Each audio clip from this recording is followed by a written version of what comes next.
பச்சை புடவைக்காரியாய் உன் தாய் மீனாட்சி நான் உன்னிடம் வந்திருக்கிறேன். என் தங்கமான தங்கப்பிள்ளையே, உன் மனதில் ஓடும் அனைத்து எண்ணங்களும் ஆசைகளும் கனவுகளையும் நான் அறிவேன். எதிர்காலத்தின் வாழ்க்கை எப்படி இருக்க வேண்டும் என்ற கனவுகளை அழகாக உன் மனதில் கோட்டை கட்டி வைத்திருக்கின்றாய். அந்த மாளிகையில் உள்ள அனைத்து உறவுகளும் எப்படி இருக்க வேண்டும் என்ற உன் எதிர்பார்ப்புகளும் அவர்கள் இன்னும் உனக்கு சொந்தமாகவில்லை. ஆனால் அவர்களை எப்படி பார்த்து கொள்ள வேண்டும் என்ற அக்கறையும் அன்பும் உன் கனவுகளில் பிரதிபலிப்பதை நான் உணர்கின்றேன். உன் வாழ்க்கை நிச்சயம் அழகான எதிர்காலத்தோடு பொற்காலமாகத்தான் இருக்கப் போகிறது. நீ எதற்கும் பயப்பட தேவையில்லை. நீ நினைத்தது போன்ற வாழ்க்கை உனக்கு கிடைக்கப் போகிறது என் தங்கமே. ஆனால் வாழ்க்கை கஷ்டங்கள் இல்லாமல் எப்படி இருக்கும்? பகல் இரவு என இருப்பது போல இன்பம் துன்பம் என்ற பக்கங்கள் உண்டு. இந்த யதார்த்தமான உலகியல் நியாயங்களை நீ ஏன் உணர மறுக்கிறாய்? ஒன்றை பெற சில போராட்டங்களையும் கஷ்டங்களையும் நீ தாண்டித்தான் வர வேண்டும்.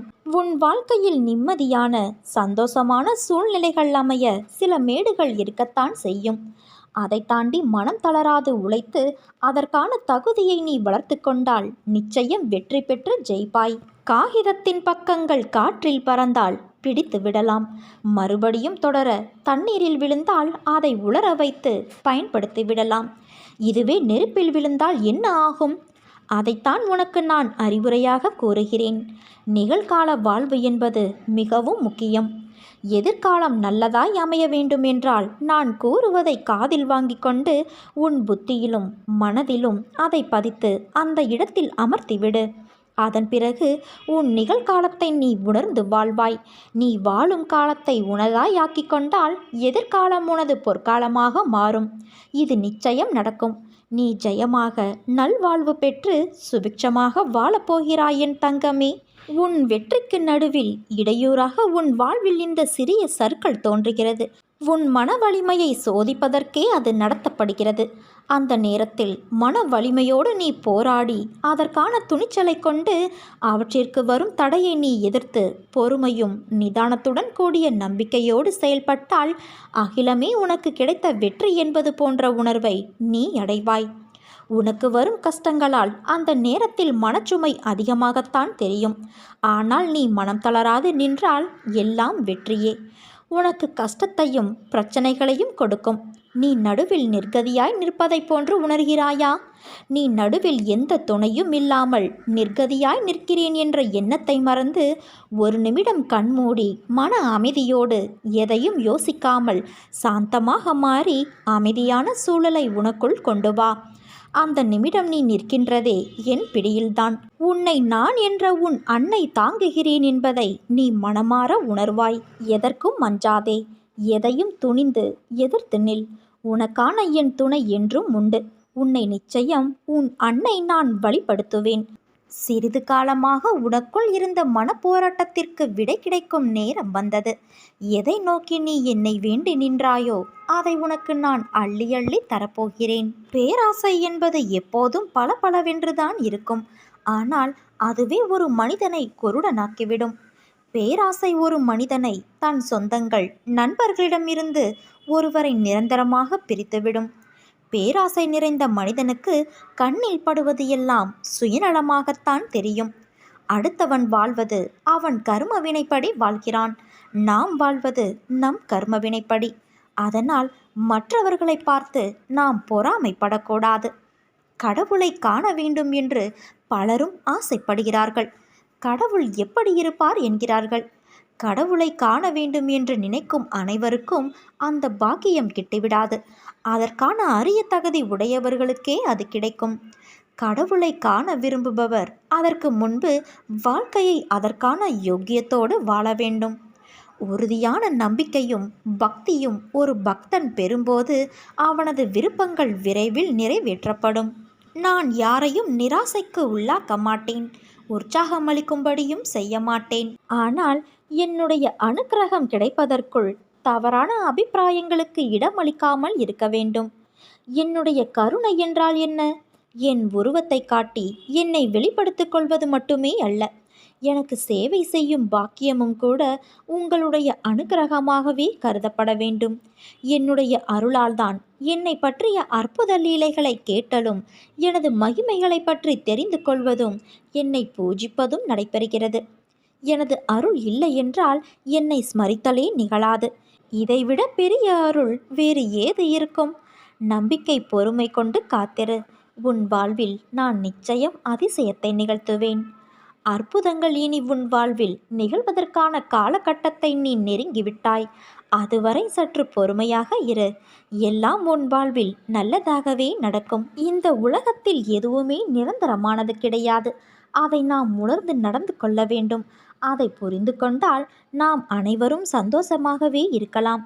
ஆனால் இதைத்தான் இன்று வரை யாரும் செய்வது இல்லை. எல்லாவற்றிற்கும் கவலைப்பட வேண்டியது, சந்தோஷமான நேரத்தை கூட துக்கமாக மாற்றிக்கொண்டு இருப்பது. உன் வாழ்வில் நீ பட்ட கஷ்டங்கள் மறையும் நேரம் வந்துவிட்டது என் செல்வமே. நீ பிரகாசமாக ஜொலிக்கப் போகிறாய். கண்டிப்பாக உன் அன்னை நான் உன்னை கரை சேர்ப்பேன். இது நிச்சயம் உன் வாழ்வில் நடக்கத்தான் போகிறது. உன்னுடைய எதிரிகளின் கண்களுக்கு முன்பாகவே நான் உன்னை மேன்மைப்படுத்துவேன். நீ எப்போதும் இந்த அன்னையின் நிழலில் நன்றாக வாழப்போகிறாய். இது உன் அன்னையின் வாக்கு. உன் அன்னை நான் இருக்க நீ வீணாக கலக்கம் கொள்ளாதே. என் குழந்தைகள் எந்த சூழ்நிலையிலும் கலங்க மாட்டார்கள். எது வந்தாலும் எதிர்கொள்வார்கள். வருவது எல்லாம் என்னாலோ அல்லது என்னை தாண்டியோ மட்டும்தான் வரும் என்பதை தீர்க்கமாக அறிந்திருப்பார்கள். நல்லதோ கெட்டதோ எல்லாம் நன்மைக்குத்தான் என்பதை தீர்க்கமாக நீ உணர்ந்து கொள்.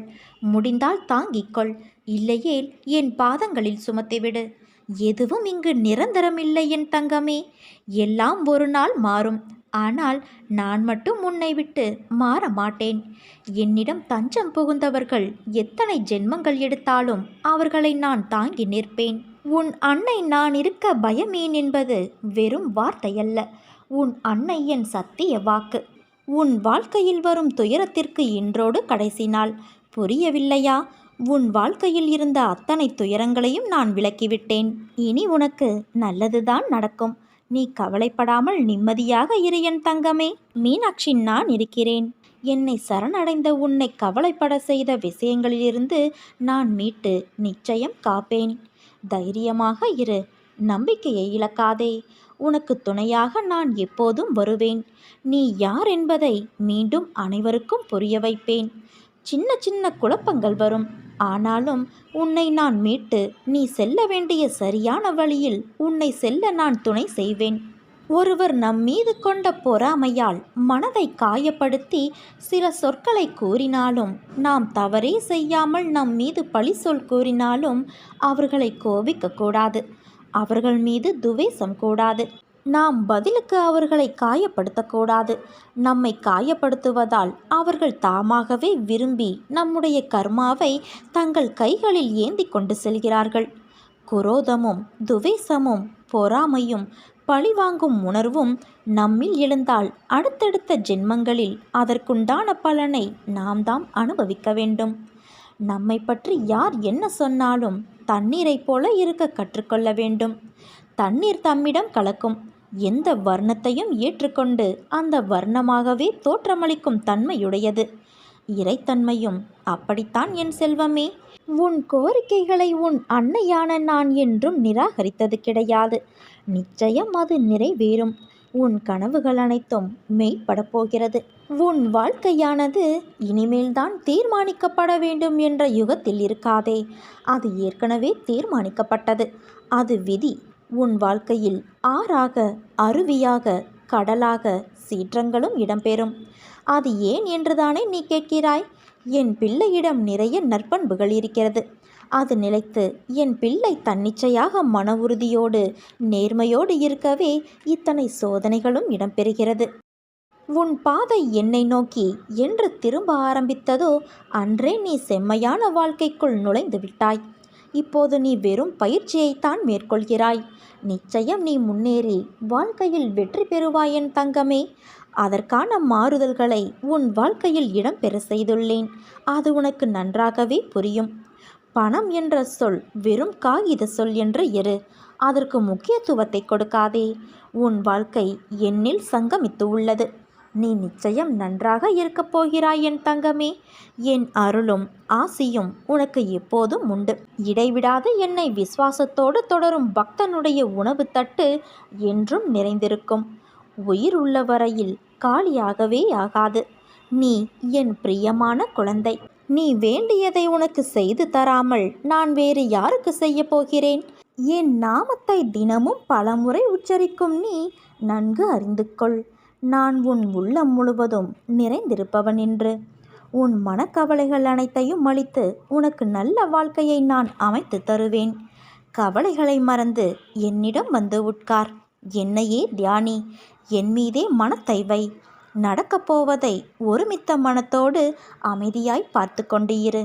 வானமே உன் மீது விழுந்தாலும் நீ கவலைப்படாதே. உன்னை காப்பாற்ற உன் அன்னை நான் இருக்கும்போது கவலை எதற்கு? கலங்குவதால் நீ என்னிடம் இருந்து தூரமாகிறாய்.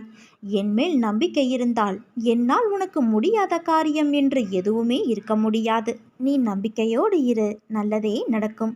நல்லது மட்டுமே நடக்கும். இது உன் அன்னை மீனாட்சியின் சக்தி வாய்ந்த சத்திய வாக்கு.